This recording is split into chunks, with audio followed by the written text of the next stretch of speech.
Welcome to PPR Podcast number 200. Can you believe it? No. We've been together for 200 hours of podcasting. Horrible, too. And for those who said it wouldn't last, my name is Paul. His name is Burt. He's the star of the show. I'm just the sidekick. And together we are employees of the San Diego Strike Force who are sponsoring this generous endeavor, of which you are the president. So thank you so much for supporting San Diego youth. And now for the best quarterback nobody has ever heard of. And I that comes off as a slam, but it's really meant as a compliment. Because he just, all of a sudden, I started hearing this name, Diesel Taylor. And I thought, well, who the hell is this? And I guess you introduced him already. So. Introduce him Is it Diesel Taylor? Yeah. Introduce and explain why we haven't heard of him. Diesel, when you transferred in like late July, didn't you, from Arizona? Yes, sir. So Well, tell us where you were playing. I was playing at Perry. It's in Gilbert, Arizona. Isn't that where the Purdy's went? Brock Purdy? Ask him. Yeah. Oh, he did? Yep. So did he come around campus a lot, or you ever see him? I personally have never met him, but I went to a bunch of his games when I was younger. All right, let me ask a dumb question, and it's just because I don't know. Compare that football with the football you're playing right now. Were you coming from a superior league to in which direction are you moving right now? I'd say it's about the same. In Arizona, we were in the Premier League, which was the hardest one. And right now, what league we're in? We're I don't know. We're in some D1 league, and it's about the same. It's good competition either way. You could tell you just got here a few months ago. We're in some D1 league. Yeah, I don't even know the name of it. I couldn't even think of your league either. What league is Norte in? What are they in? I don't know. The Valley? No, Palomar? I don't know either. I think it is Palomar. Yeah, I think it's Palomar. Jeez, I apologize. Well, you know what? Valley's Oceanside. They mix it up now. That's why you don't know. Yeah, they are. It's the Palomar League. So my information is always about 5 years behind times. Young man, explain why you're having a good time in Arizona. You're having a hell of a year. I saw your junior numbers are really good. Why are you here now? I'm here because my dad brought our whole family out here for a job opportunity. And we were kind of going to move like a year ago. And I told him, I was like, no, I want to stick in Arizona and, just play with my friends and all that. But then he said that we should go move to California. And I was like, all right, let's go do it. So we moved out here and, I'm having hella fun with all my teammates. And I'm just glad that I have this opportunity to play here. So, yeah, I'm having a good time. So you didn't at all think, so you get the news from your dad in July, it doesn't even cross your mind a little bit, I'm going to stay with my friend for 4 months and go to school here till semesters and I'll come join you in spring maybe? That never crossed your mind? No, it did cross my mind. I was going to, live in Arizona by myself, but I don't know, someone just told me, I just asked God for a sign and he said, just stick with it. So I just went to California and I'm just glad I'm here. Speaking of asking God for a sign, halftime of your Oceanside game. I'm friends with Nick, and I have to do halftime interviews, and that didn't look real good at halftime for you guys, that game at all. What do you, I guess I asked you this like the night of the game, but expand on it a little bit. What did they say to you guys at halftime? Because that was just a complete, I had that written off. I was going to leave at halftime. It just didn't even, it looked like a one-sided event. And then I come back here, and all of a sudden you won by a touchdown. And I'm like, how did that happen? They didn't really say much at halftime. We just all kind of believed that we're still going to win. We didn't really have to say much. I kind of just told all my teammates, like Anthony Taylor, Braxton Jones, I just told them, like, just keep believing this, and, we'll keep pushing. I told all my linemen, just like, y'all are blocking good, we got this. And then I just kind of pumped up our defense, and, it kind of worked. They made some big-time stops and late in the game, and then it helped us come back. I love to watch Caden Barnett, Nick's son. He's crazy out there. Yeah, well, the bloodline is strong. So he's entertaining to watch. All right, so who do you have Friday now? San Marcos. So it doesn't get any easier. It gets a lot harder. Yeah, we already played them though, so it's going to be good to run it back. It's hard to beat a team twice, but we kind of have a chip on our shoulder to beat them again because it was really close. It came down to the wire. 2 weeks ago against them. So it'd be excited to see how it turns out. Wait, you guys beat San Marcos? No, we lost by 6. Oh, okay. But it was a game. Yeah, they had us, I believe, 28-0 or 21-0, and then they kind of put in their second strings for a drive, and then we kind of came back, and then we had an onside kick, and we got the ball at the 50, so we had the ball to win the game. We had no timeouts. There was about 30 seconds left. We got down to about the 20-yard line, 7 seconds left, and we just couldn't come through with it. So you guys like to put yourself down like 3 or 4 touchdowns, and then you guys then it kicks in and you start to play after that, because it's like that's the exact same thing as Oceanside. I mean, that's hard to do at any level, let alone high school, to come back from those. Can I share with you something that it's not going to be your story about when you played. No, it's not. When I was growing up, I learned to read on a book called The Touchdown Maker. And it's a fictional story written by a big sportscaster. It's a very old book. But the story is about a talented kid named Russ Harkis, who was all-state in Portland, played, and then he had to move to Midwestern Wisconsin and play in a different league. And it talked about the trials and tribulations of being accepted at a smaller school. He's a big football star and all the.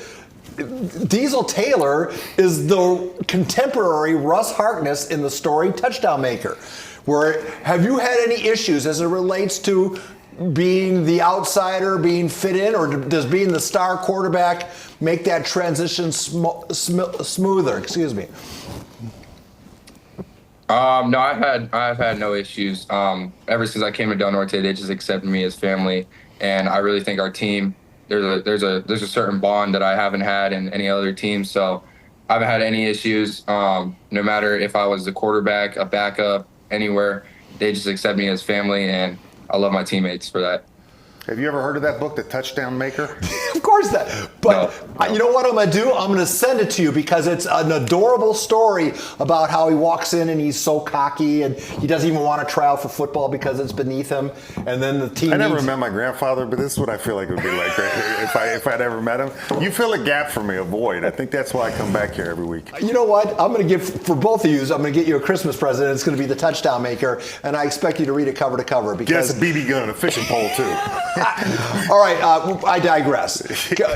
Young man, I want to apologize because we've been talking about all the great quarterbacks, and as I'm sure you've noticed, there's more than one good quarterback in this county.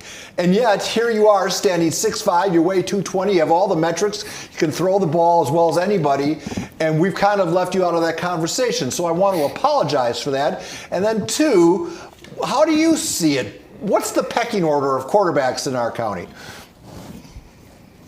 I don't really know too many quarterbacks here. I went to a couple camps out here, and I met Quinn Roth and Cash Herrera, and then I'm pretty sure Hudson Smith. So I didn't really know anyone out here. I know those 3 guys I named are pretty good. I've seen them quite a bit on here. So I'm not really worried about like what all the media says about me or anyone else. I'm just here to play some football. Well, accept our apology, though, because it was not intentional.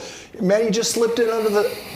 Slipped in July. Well, I said that on the show. We the same with recruiters and everybody. It's you, junior year is when you make your name, and then the following year, everybody follows it up. And he sent me the breakdown to do, and to be honest with you, I saw Diesel, and I thought you were a linebacker. I didn't know, because we follow everybody's junior year, and then off-season 7-on-7, that's when you get everybody's name and they go up, and you just didn't have that opportunity because you got here like mid-July. That's got to be a little difficult for you. It's not. I don't really care. I don't really, like I just said, I don't really buy into the media, and no worries. You guys don't have to apologize for anything. It's all good. So I just I guess keep following along for our story as we try to make a run in the D1 playoffs. I got one more question. No, well, go ahead. Well, just because I want to follow up on this. So does the name Prep Pigskin Report mean anything to somebody who's never lived in San Diego? Are you aware of a football show called the Prep Pigskin Report? I've heard about it a little bit from my teammates, but no, I did not know what it was when I first came out here. Well, in Tokyo, we're the #2 streaming on Friday nights. Dude, because is there a big high school football show in your neck of the woods where you came from? Yes. What's it called? There's a couple. There's one guy that broadcasts. It's called like Just Chili, and then there's like the AZ Preps 365 or something like that. I've been on them quite a bit, but there's like quite a few. Well, do me a favor, because I really want you to do this. Set your, I don't know if you still even have the ability to see the PPR recorded. I want you to see our show and then tell us how it compares to what you came from.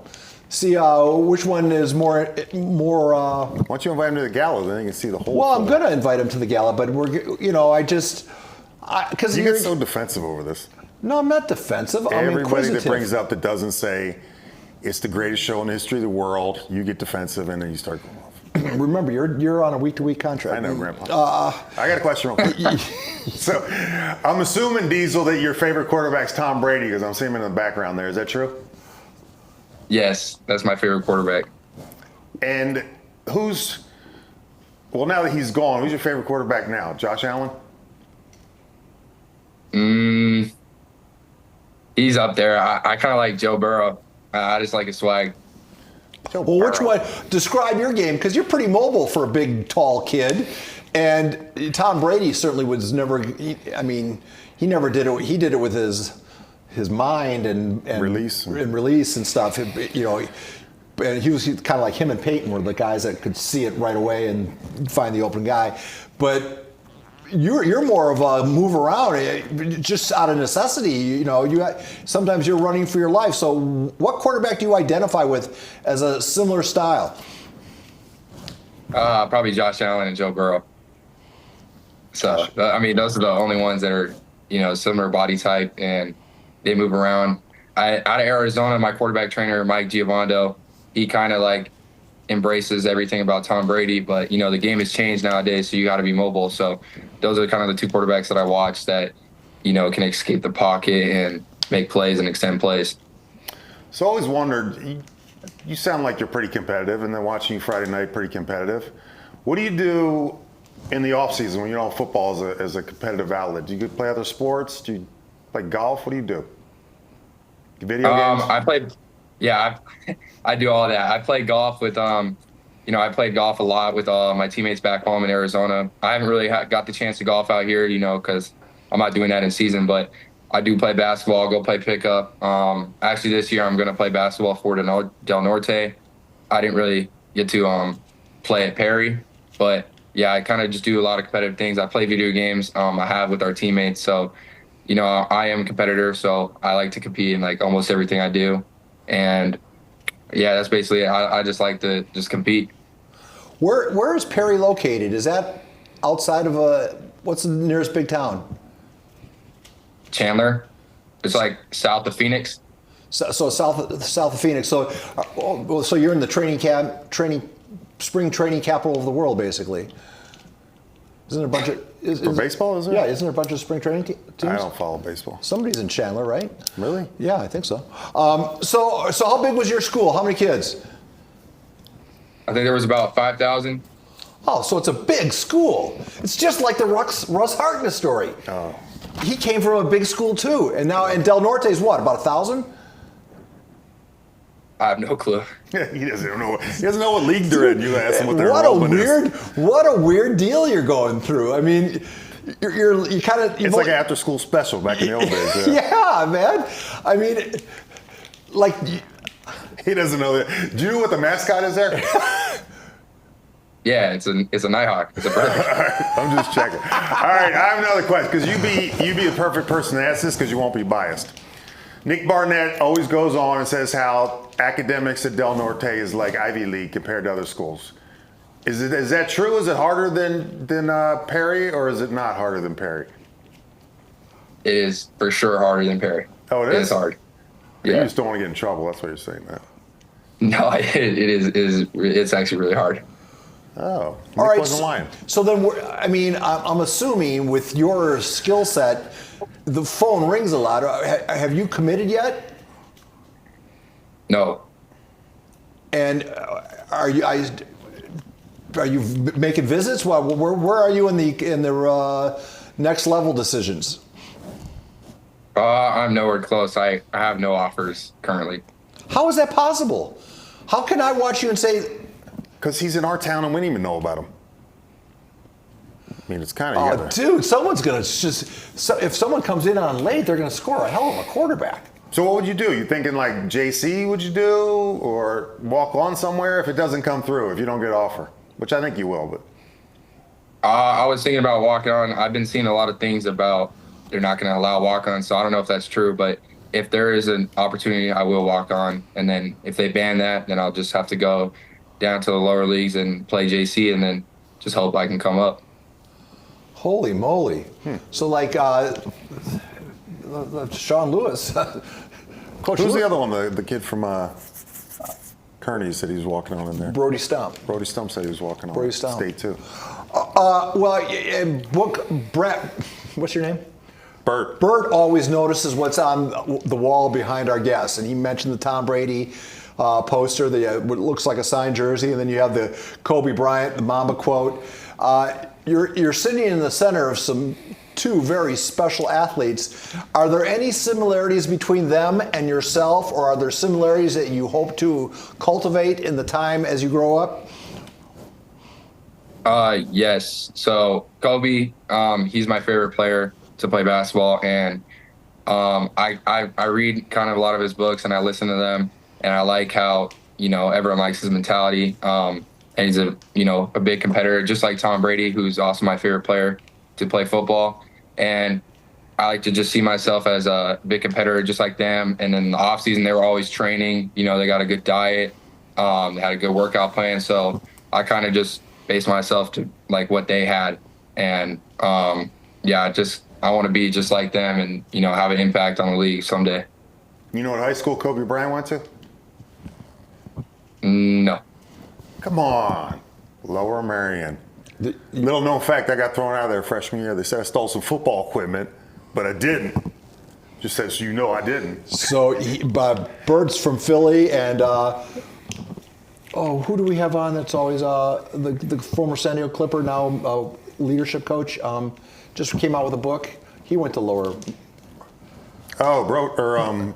Tom Brogan. Yeah, Jim Brogan. Yeah, I know Jim Brogan family. was went to. We have a guy on all the time who went to Kobe's high school. I don't think he had the impact Kobe had though.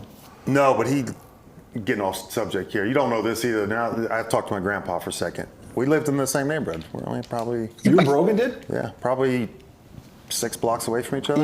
And he is such a gentleman. You guys are unlike me. Yeah, you're so different. He was different. a nice Irish Catholic family. Jim Brogan is like one of the. He's a saint compared to what you are. Well, I drank and he did. Yeah, he never got thrown out for stealing either. So it was a lot of things. The decision to play at Del Norte, you could have gone anywhere, right? I mean, you could have had your. Why did you choose Del Norte? How did that decision happen again? I met Nick Barnett, and just someone told me just to go there. I really just liked what he was about, and I met 2 other coaches, and Coach Legaduke and Coach Ryan, and I was just like, I think I'm going to come here. And I looked at 2 other schools, but my dad said that he was going to move somewhere in the 4S area, so I was just like, let's go here, and I'm glad I came. So what does your dad do, if you don't mind us asking? He had to move from Arizona to here. He has a solar company. Oh, okay. Oh, I bet it was prosperous in both places, right? Yeah. You live in Forest Ranch, you're prosperous. Yeah. Nick Barnett is a special dude. He played in the NFL for 11 seasons. Have you seen the Super Bowl ring yet? I have not seen his ring yet, but I've seen a bunch of his highlights. He's always showing me them, and he was a dog back then. Wait, whoa. Nick's going around showing his players his highlights? Sometimes at lunch he just puts it on, and all the players we meet up at lunch, and I just see him. Diesel, you shouldn't have said it. You better get back to Arizona right now. Hey, come on, boys. I know. Come on over to lunch. I'm going to show my highlights. Oh, Lord. But the fact that he's played the game, see, like I put up with this guy because he's played the game at the highest level. I don't know if you know it. This guy's recorded 46 plus sacks in the NFL, holds the record for what's the record? Safeties? No, I'm like tied third all time. All right, but still, he's in the NFL record book. So they have credibility whenever you have a conversation. I'm curious, does that credibility ooze through when you're around Nick Barnett? Yeah, kind of. He holds us to a high standard because he's been in the league and he went to college at Oregon State. So, yeah, I would say it does. Diesel, this was worth the loan just for me to find out that Nick Barnett shows his players his highlight film. This is my favorite podcast so far. Tell him we'll delete that part of the podcast. No, we're not. If he agrees to present at the Gala Awards. Oh, that's a good one. There you go. Yeah, Okay. tell him we'll delete that part of the conversation when you're going to see him at practice day, right? Yeah. You tell him, because he said yes, he was going to be at the gala. Nick, Diesel, we have this big thing. We'll send you an invitation. We hope you'll come. We have a end of the year gala. It's like the Heisman Trophy presentation. It takes place at the Rock Church in Liberty Station. It'll be about 3,000 people. It's a live TV event. It's a real big deal that if you grew up in San Diego, it would be entrenched in your soul. You'd know all about it. But the fact that you're an outsider and never heard of the Prep Picks Report, how is that even possible? I have no idea. But when this is over, I'm going to send you a link to last night's show or last Friday's show, so you'll you were in it. You wore the big blue hat. You didn't watch yourself on TV? No, I did. Just your part, though. I just didn't know who you guys were, like, halfway through the season. All right, you know what? Save that clip, and 25 years from now when you're coaching high school football, during lunch, show all your players that clip. Not that anybody does that, but you do it. I made that, by the way. When the football thing is over, what do you see yourself doing? I've kind of thought about coaching football. It seems fun. Or just, I obviously want to have a family, so I'll probably just coach my kids or something like that and just get back to the community. You going to stay in San Diego or move back to Arizona? I have no clue where I'm going to go. Well, it'll depend on where you go to school. Places. Yeah, but I mean, like, is your dream to go to a school in Arizona, or is your dream to go to school anywhere and just play? Anywhere and just play. Well, I just know it's going to happen. I've seen too many quality people to know that he can play the game at the next level, right? Yeah. Am I missing something? Tell me if I'm wrong. No. All right. So, I have no doubt. You're going to be one of those weird. It happens. They always say, Josh Allen. Yeah. There you go, Josh Allen. Josh Allen had to play. He had to go. Rich Gannon. Rich Gannon. Another Philly guy that lived down the street. Tony. No, Rich went to Delaware. He went to University of Delaware. Who ever heard of Delaware? I mean, come on. You know, it's a funny story because Rich went as a punter. He got a scholarship as a punter, not a quarterback. Quarterback got hurt, and then Tony Romo played at some. Yeah. So, the storybook. There are a lot of stories that are going to be just like yours that you're going to replicate. I have no doubt about it. All right, listen, we've kept you. We said we could keep you for 25 minutes. So my last question, and I ask this of everybody. Best advice you've received, what is it? Who gave it to you? The best advice I've ever received is from my quarterback trainer back home in Arizona, Mike Giovando. And he calls me almost every game before it. And he's been telling me, like, you got to not give up.